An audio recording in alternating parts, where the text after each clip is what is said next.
Fala pessoal, tudo bem com vocês? Aqui é o Jonathan falando. Bora falar sobre os resultados da quinta rodada do Brasileirão. Então peço para você deixe seu like no vídeo, se inscreva no canal se ainda não for inscrito e dê aquela força divulgando esses e os demais vídeos. Iniciando passando primeiro a classificação. Após 5 rodadas temos o Palmeiras na liderança com 13 pontos, seguido do Flamengo com 11. Esses são os únicos dois times que ainda não perderam no campeonato. Em seguida tem Fluminense e Red Bull Bragantino com 10 fechando o G4. Atrás deles vem a turma com 7 pontos. Temos o Ceará, o Corinthians, Cruzeiro, Vasco e Juventude e São Paulo, todos com 7 pontos. O São Paulo na 10ª posição. Depois deles vem a turma com 6 pontos, que tem Mirassol, Inter e Bahia. O Bahia é o 13º. A partir do 14º temos 4 equipes com 5 pontos. O Fortaleza, o Botafogo, o Vitória e o Atlético Mineiro abrindo na zona de rebaixamento. E os 3 últimos são Santos e Grêmio com 4 pontos e o Lanterninha, o Sport com 1. O Sport é o único time que não venceu no campeonato. É justamente dele que vamos começar falando, pois abrindo a rodada no sábado à tarde, tivemos o Corinthians fazendo 2-1 no Sport, no Química Arena. Um placar que não condiz muito que foi o jogo, né? Porque o Corinthians jogou muito melhor, criou bastante no começo. Era já para ter feito o resultado logo no início, desperdiçou chances. O Sport soube aproveitar que aquilo, né? O Corinthians não consegue ficar um jogo sem tomar gol. Impressionante. Fez 1-0 quando teve a chance, mas logo com 12 segundos, tomar gol com o time não venceu uma no campeonato, que pesa a arbitragem, questão de arbitragem, com 12 segundos tomar um gol, é de lascar, não é mesmo? E o Memphis comandando a virada do Corinthians, vitória mais que merecida do Timão, para dar uma tranquilizada no ambiente, porque se pede para o Sport a crise aumentar muito mais. Talvez a gente volte, tenha a volta de Tite, quem sabe, né? Vamos ver o que espera o Corinthians em questão de técnico. Continuando no sábado, tivemos mais 2 super clássicos, começando com o Vasco 0, Flamengo 0. Um Vasco que, assim, Fábio Carrilho, o grande ganhador de todo esse jogo, porque se perdesse, talvez, né, seria demitido, quem sabe. E o Carrilho está naquela situação no Vasco, todo jogo é de suma importância para ele manter o emprego. Se ele perde, fica sempre naquela corda bamba. Então, ter sobrevivido de alguma forma esse clássico é muito importante para ele. Muito também graças a Léo Jardim, que partidaço, grandes defesas. Foi o grande responsável por segurar o 0 no placar. Um Flamengo que teve volume, mas faltou capacidade de finalização, né? Faltou finalizar melhor. Claro que o Léo Jardim tem muito méritos, mas, né, pelo tanto que criou, era para o Flamengo ter vencido sim. Continuando a rodada, tivemos o Grenal. 1-1, empate entre Grêmio e Inter. O Grêmio sai na frente, o Inter vai buscar um empate com o Valência, polêmicas de arbitragem, pelo amor de Deus, não tem marcado aquele pênalti, é sacanagem pro Grêmio. O Grêmio, cara, dos males o pior, né?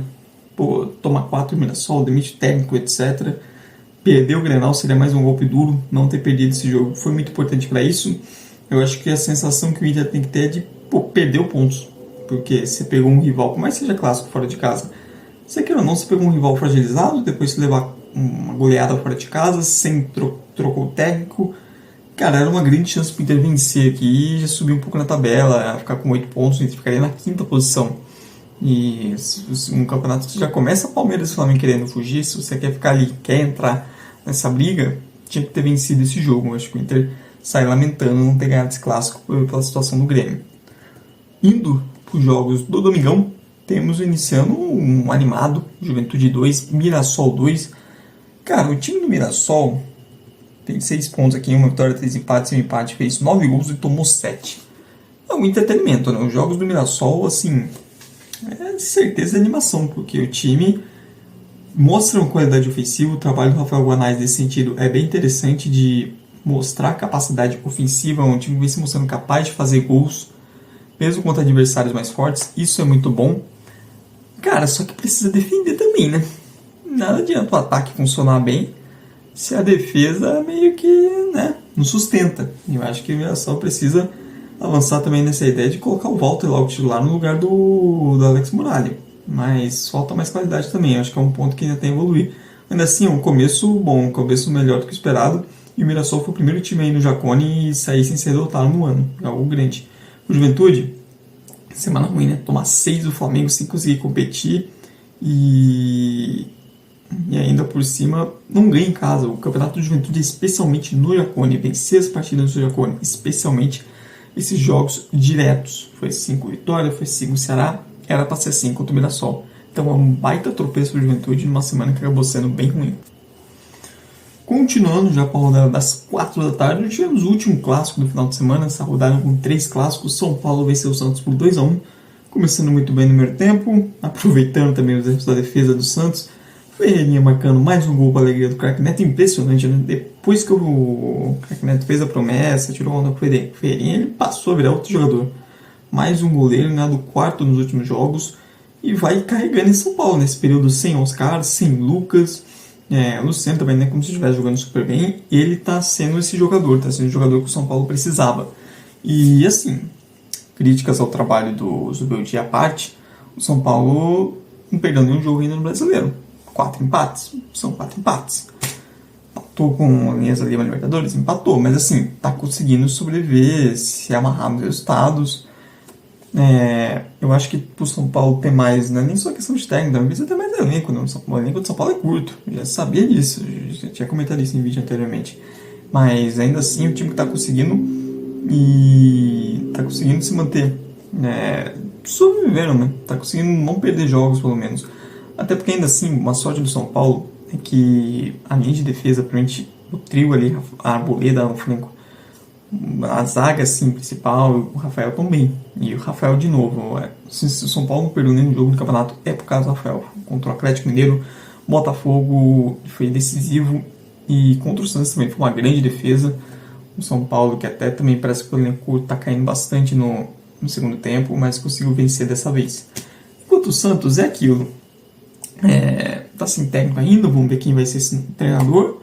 Mas jogar uma Série A com uma linha de defesa que já não foi lá grande coisa na Série B, parecia que não era uma boa ideia e não tá sendo, né? Pô, quem diria, né? Pô, que surpresa. O Santos tomou 7 gols até aqui no campeonato e fora os ameaços, a linha de defesa que realmente não passa segurança do Santos. Na janela, meio do ano, vai urgentemente precisar reforçar a linha de defesa, as laterais, a zaga. E alguns jogadores que se esperavam mais também estão jogando bem. Guilherme, o Laser com começo bem lento, Tassiano foi um grande investimento, então começo difícil para o Santos. Quem está tendo também um começo difícil é o Botafogo, que perdeu na edição da final da Libertadores 1-0 Atlético Mineiro no Mineirão. Um Atlético Mineiro genial? Não, mas venceu, precisava vencer, né? É um time que também precisava vencer, não tinha vencido ainda no campeonato, conquista sua primeira vitória. Dá uma aliviada também em qualquer começo de burburinho sobre o trabalho do Cuca e limitações, a gente sabe que tem. E depois a derrota para o Santos no meio de semana. Enquanto que o Botafogo, a situação do Paiva é aquilo, né? O Paiva já não foi um técnico que a sua escolha foi unanimidade. Nem um pouco. Foi surpreendente até.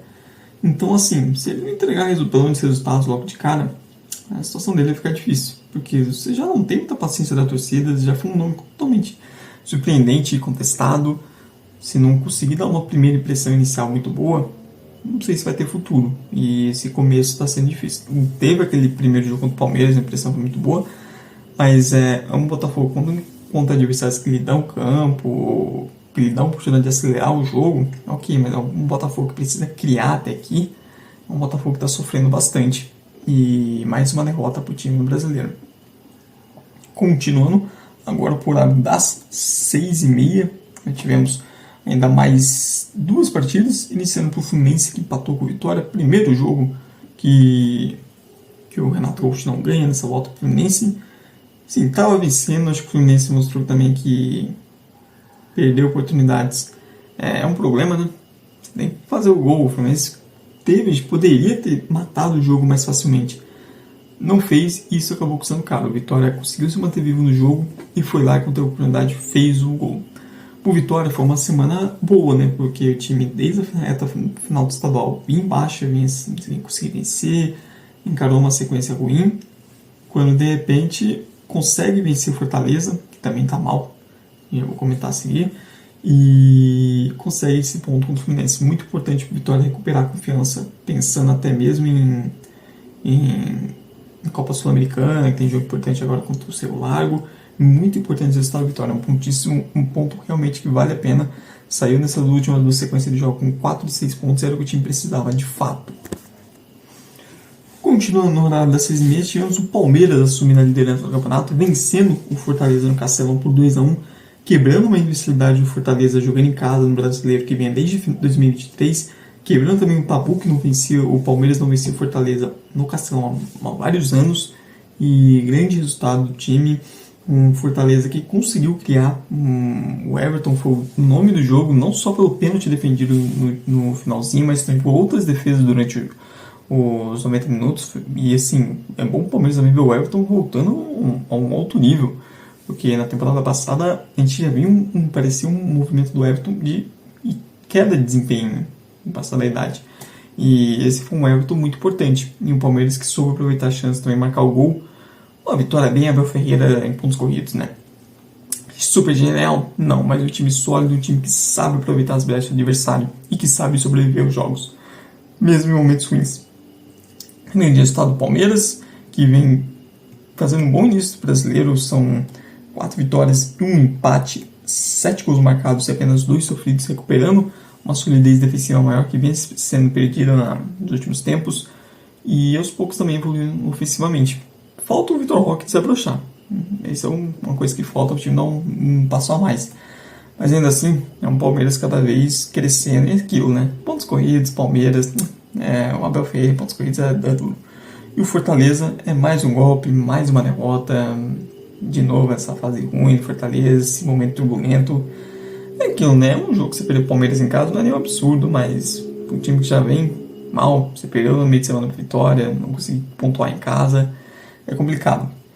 Indo por horário das 8h30 do domingo, que péssimo horário, inclusive, o Red Bull Bragantino conquistou mais uma vitória, mais 1-0, terceira vitória seguida no campeonato, e chegou ao G4, um campeonato surpreendente do Red Bull Bragantino, né, pelo que foi o Paulista e tudo mais, o time dando resposta no brasileiro, especialmente com 2 jogadores se destacando, o Eduardo Sacha mais uma vez no cara do time, e John John, um ótimo começo do campeonato do John John, assumindo mais o protagonismo desse time e sendo importante, e também sabendo aproveitar o fato do Cássio ter errado com o pés. Aí a gente tem que falar do Cruzeiro, que conquistou uma grande vitória com o Bahia no meio de semana, e é aquilo, né?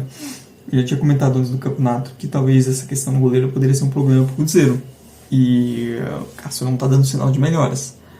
O meio do ano está chegando e a diretoria do Cruzeiro, como seu técnico, vai ter que tomar uma decisão. Vão apostar até o fim, né? Vão acreditar que ele vai se recuperar, ou vão ir no mercado e trazer alguém que resolva esse problema, porque ele não está sendo um ponto de segurança para o Cruzeiro. E por conta do seu goleiro não é um ponto de segurança, aí é um grande problema. O Red Bull Bragantino vai conquistando pontos importantes. Venceu o Sport fora de casa na ilha, vence agora o Cruzeiro, vai tendo um bom início. Pensando que o campeonato Red Bull Bragantino é a primeira garantia permanência, começar bem assim é muito positivo. E finalizando a rodada, tivemos na segunda-feira o Bahia vencendo o Ceará por 1-0, triunfando num jogo que, olha, foi duro de se ver.